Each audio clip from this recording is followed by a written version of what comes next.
We have some improvements to the VendaVolt 32A and 40A electric vehicle dual charger. This is powered with Nayaxes.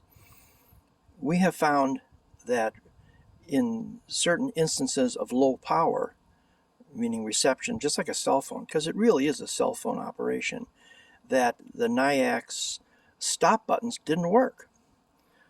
You would sit there and poke at it, and it wouldn't stop.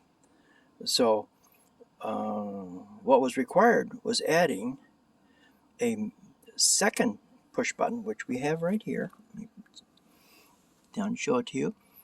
It's a stop button, a real stop button. Up on the screen here for the Nayax, you'll see the stop button. You can sit and you get press it, and it doesn't stop. You press the X, it still doesn't stop. Now we can press the stop button, and it stops. I mean, every time. So this was an improvement that we did. So just to show you as an example here, we're going to take our card, make payment. Authorizing. And it's now counting up. And if you look on our test device right here, we're putting out a full 30 amps because this is a 32 amp max.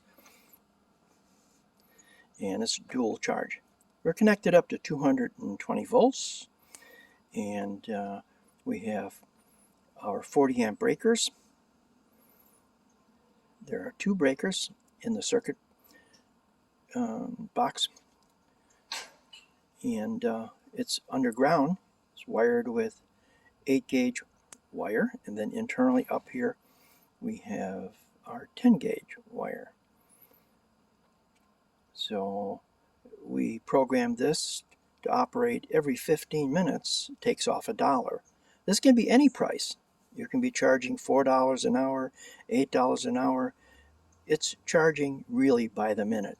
We've programmed this one to operate so that it's showing right here on the display.